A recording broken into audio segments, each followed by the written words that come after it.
Bismillahirrahmanirrahim. Assalamualaikum warahmatullahi wabarakatuh. Bagaimana kabarnya anak-anak semua? Ibu harap hari ini kita dalam keadaan sehat semua. Nah, sebelumnya jangan lupa ya isi absennya di list grup WhatsApp kita supaya kehadiran kalian bisa Ibu pantau. Apakah meskipun melalui pembelajaran jarak jauh ini masih semangat atau tidak? Dan absen juga berpengaruh untuk nilai akhir kalian.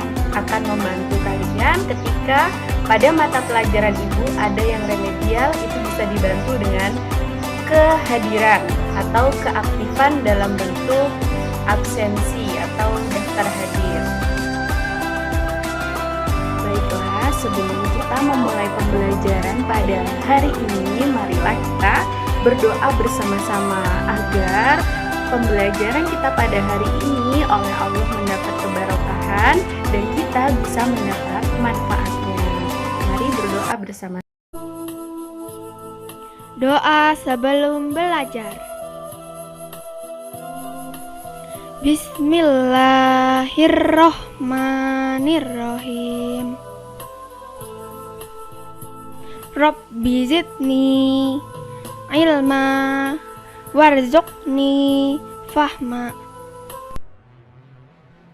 Jangan lupa niatnya supaya tetap niat untuk mencari ilmu, karena segala sesuatu itu harus berlandaskan niat. Innama a'malu binniyah. Kemudian menuntut ilmu ini merupakan kewajiban kita sebagai umat Islam supaya kita itu terhindar dari yang namanya kebodohan, yaitu dalam hadis dijelaskan tolabul ilmi faridotun ala kulli muslim. Menuntut ilmu itu wajib bagi setiap orang Islam. Kemudian orang yang menuntut ilmu itu juga oleh Allah diangkat derajatnya.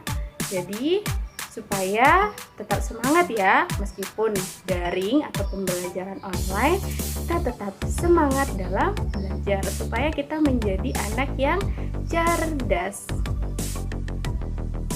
Nah, jika pada minggu kemarin kita sudah perkenalan, kemudian sudah saling mengenal, dan Ibu juga sudah menjelaskan bagaimana sistem pembelajaran dengan Ibu, kemudian penilaian Ibu itu bagaimana, maka pada hari ini kita akan masuk kepada materi pembahasan, yaitu tentang bagaimana sih kondisi masyarakat Mekah sebelum masuknya Islam. Nah, ada yang tahu nggak bagaimana kondisi masyarakat Mekah sebelum Islam masuk? Silahkan kalian tulis di kolom komentar ya. Karena jawaban kalian yang kalian tulis di kolom komentar, maka akan Ibu beri nilai sebagai nilai keaktifan atau partisipasi kalian. Dan itu, ingat yang kemarin, itu bisa membantu ketika kalian ada remedial atau ketika ulangan kalian itu remedial, maka nilai itu bisa membantu. Jangan lupa ya tulis bagaimana kondisinya. Nah, mengenai hal ini Ibu punya 4 gambar. Nah, gambar nanti yang Ibu tampilkan silahkan kalian amati, kalian utarakan bagaimana sih pendapat kalian tentang 4 gambar itu. Nah, jangan lupa pula tulis juga di kolom komentar yang ada di bawah.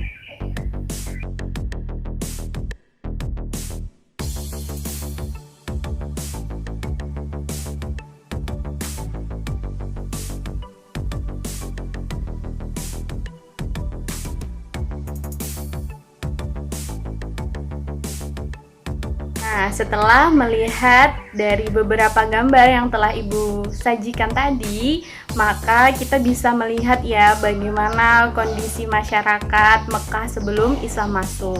Nah, di gambar pertama itu terlihat jelas bahwasanya pada saat itu orang-orang Mekah itu mereka menyembah patung atau biasa yang disebut dengan berhala. Jadi yang seharusnya yang disembah itu Allah, maka mereka malah menyembah patung. Nah, itu merupakan kesalahan yang sangat besar. Kemudian Yang di gambar 2 itu ada gambar onta, yang mana pada zaman dahulu onta itu dijadikan kendaraan untuk membawa barang atau membawa beban, atau bisa menjadi alat kendaraan seperti yang sekarang. Kalau sekarang itu seperti mobil, seperti motor, dan lain-lain. Ada Ka'bah. Nah, siapa di sini yang sudah pernah melihat Ka'bah secara langsung? Ada? Atau hanya melihat dari TV, dari gambar-gambar, dari HP, dan lain sebagainya? Nah, kemungkinan ya di sini kebanyakan mungkin baru bisa melihat dari TV, dari gambar-gambar. Ya mungkin kalau ada orang tuanya yang sudah haji, nah itu pasti sudah pernah melihat Ka'bah. Ya semoga kita yang belum pernah melihat Ka'bah secara langsung oleh Allah diberikan rezeki yang banyak. Kemudian kita bisa pergi ke Mekah, kita bisa melihat Ka'bah secara langsung. Nah, dari gambar tersebut di situ ada Ka'bah, kemudian di situ juga masih ada berhala. Nah, bagaimana itu? Bagaimana kondisi masyarakat pada saat itu? Nah, jadi kita bisa lihat bahwasanya kondisi pada saat itu masyarakatnya itu masih dalam keadaan jahiliyah atau masih zaman kebodohan, yang mana mereka itu masih mengagungkan yang namanya berhala. Nah, pada gambar keempat kita bisa lihat di situ ada orang yang berkumpul. Kemudian terlihat di situ ada satu orang yang sepertinya sedang menyampaikan sesuatu. Nah, itu menggambarkan atau mencerminkan kepada nabi kita, yaitu Nabi Muhammad SAW, yang mana beliau mempunyai visi dan misi, yaitu untuk menyebarkan agama Islam, untuk memperbaiki kepercayaan dan memperbaiki akhlak manusia yang ada di bumi ini. Setelah kita membahas tentang gambar tersebut, kita beralih ke materi selanjutnya, yaitu tentang bagaimana sih kondisi kepercayaan masyarakat Mekah sebelum Islam datang. Ada yang tahu bagaimana? Nah, jangan lupa silakan tulis di kolom komentar. Nah, sudah pada buka buku cetaknya belum? Ayo dibuka bukunya supaya ketika ibu menjelaskan kalian juga menyimak dan menggarisbawahi bagian mana saja sih yang penting dari materi kita saat ini.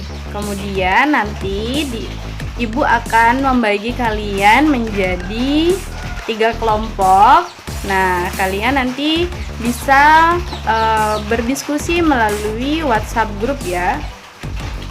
Nah, pada awalnya masyarakat Mekah itu adalah penganut agama tauhid, yang mana agama tauhid ini dibawa oleh Nabi Ibrahim alaihissalam. Kemudian dakwahnya ini dilanjutkan oleh putranya, yaitu yang bernama Nabi Ismail alaihissalam. Kemudian perjalanan hidup Nabi Ibrahim, istrinya yang bernama Siti Hawa, dan anaknya yang bernama Ismail itu membuahkan sebuah ajaran dan kebudayaan Islam, yang mana ajaran dan kebudayaan itu diamalkan atau dikerjakan sampai sekarang oleh masyarakat Islam, seperti halnya Ka'bah, adanya makam Ibrahim, dan peristiwa kurban.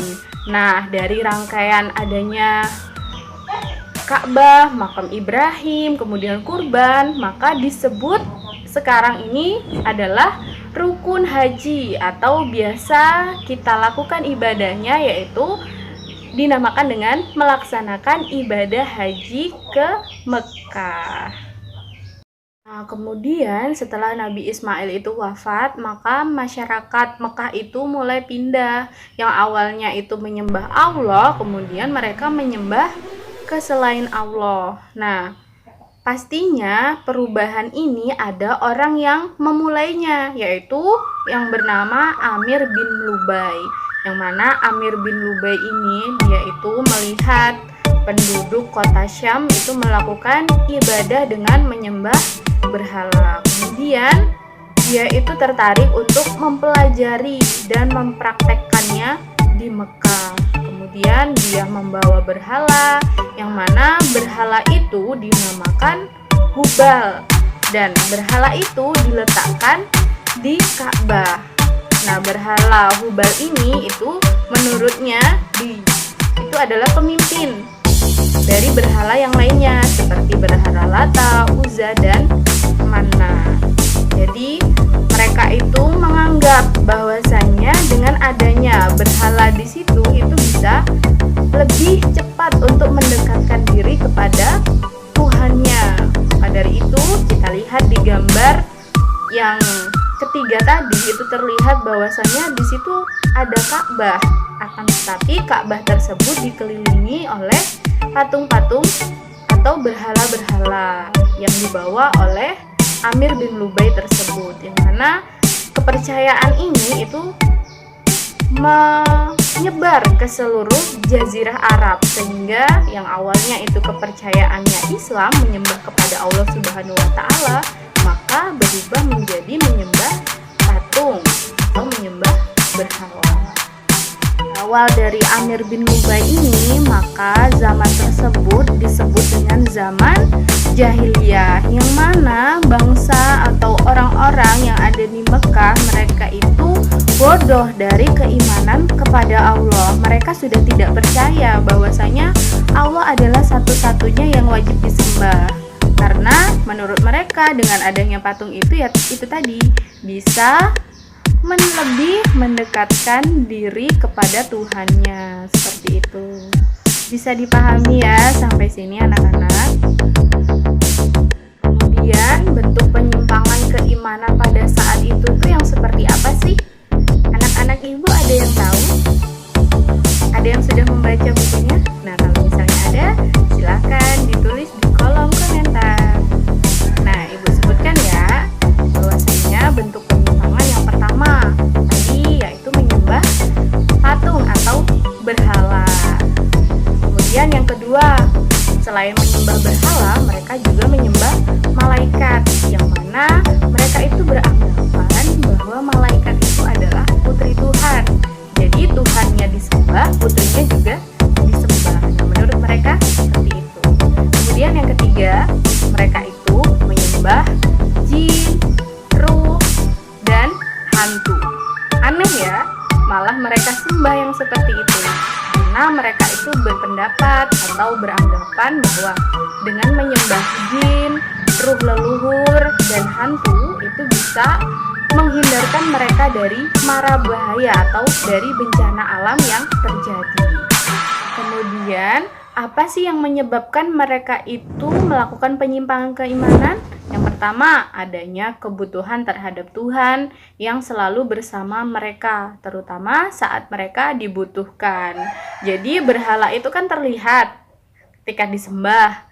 Nah, mereka itu percaya bahwasanya berhala itu yang selalu ada. Kemudian yang kedua, kecenderungan yang kuat. Mereka itu mengagungkan leluhur yang telah berjasa, terutama kepala kabilah nenek moyang mereka. Jadi apapun yang dibawa oleh nenek moyang mereka itu merasa sesuatu yang berharga. Kemudian yang ketiga, mereka itu merasa takut akan bencana yang akan timbul atau kekuatan alam yang akan menimpa atau mengincar mereka. Jadi mereka itu berusaha untuk mencari kekuatan lain selain dari Tuhan atau Allah. Jadi mereka itu beranggapan bahwa dengan mereka menyembah Allah, kemudian menyembah berhala itu juga, maka kekuatan mereka itu atau keamanan mereka itu lebih terjaga. Nah, kemudian di saat agama Islam yang dibawa Nabi Muhammad SAW akan datang, maka ada beberapa orang yang mana mereka itu sudah mulai berusaha untuk tidak menyembah yang namanya berhala dan berbalik untuk menyebarkan agama tauhid yang awalnya dibawa oleh Nabi Ibrahim alaihi salam, yaitu mereka itu adalah yang pertama Warokoh bin Naufal, kemudian yang kedua Umayyah bin Sa'd, yang ketiga yaitu Kusaidah, yang keempat yaitu Utsman bin Khawaris, dan yang kelima adalah Abdullah bin Jasi, dan yang terakhir yaitu Zainal bin Umar. Nah, mereka adalah orang-orang yang pada saat itu menentang tradisi menyembah berhala.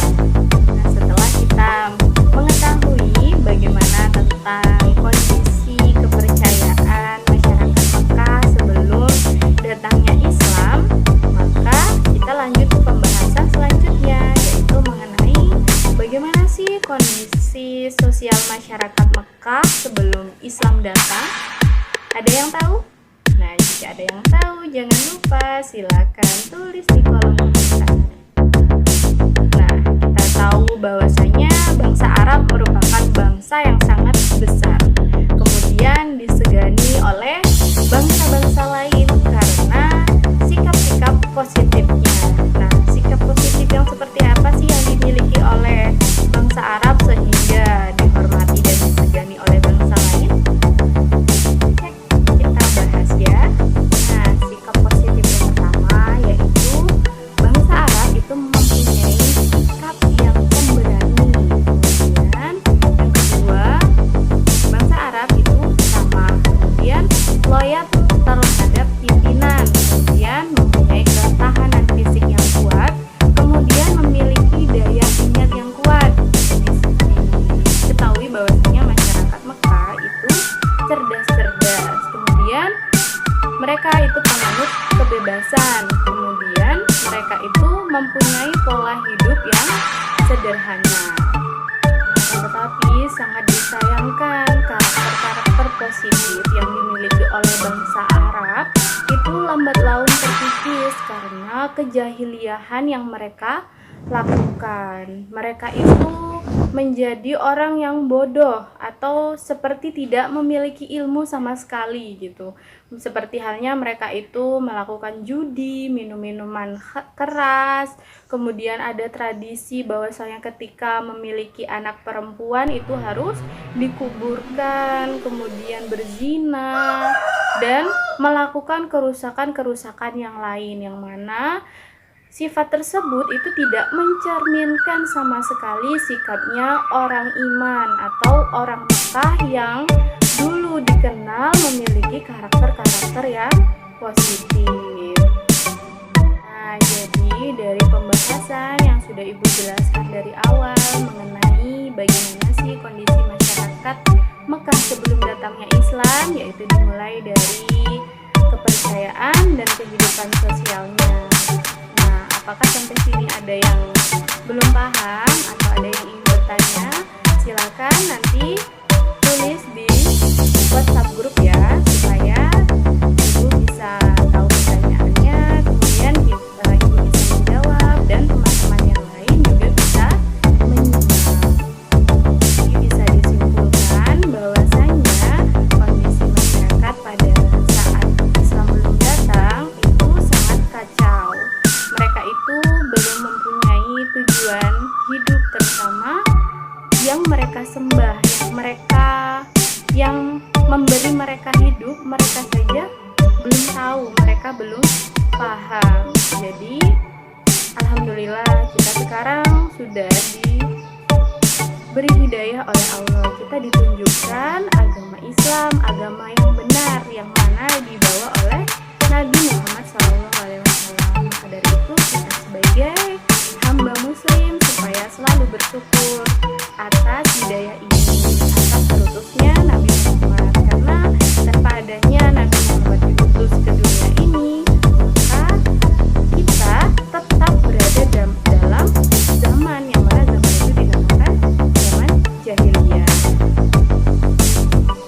Sikap syukur yang seperti apa yang bisa kita tunjukkan dalam kehidupan sehari-hari saat ini atas terutusnya Nabi Muhammad, kemudian atas hidayah Islam ini?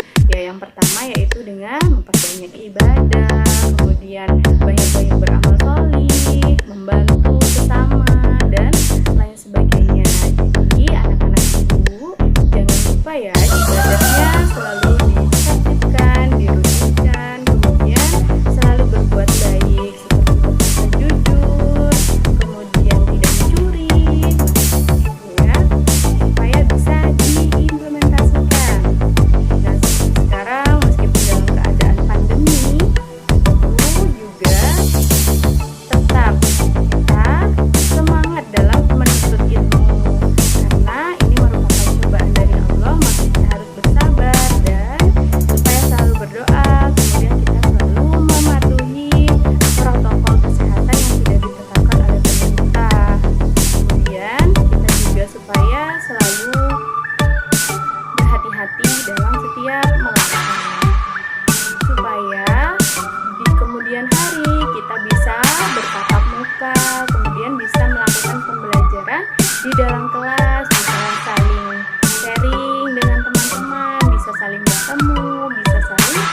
silaturahmi dan semoga kondisi sekarang ini bisa kembali normal seperti yang dahulu-dahulu. Amin. Baiklah, sekian pembelajaran mengenai sejarah kebudayaan Islam pada hari ini. Ada kurangnya Ibu minta maaf. Wassalamualaikum warahmatullahi wabarakatuh. Oh iya, jangan lupa ya absen akhir di WhatsApp group. Dan nanti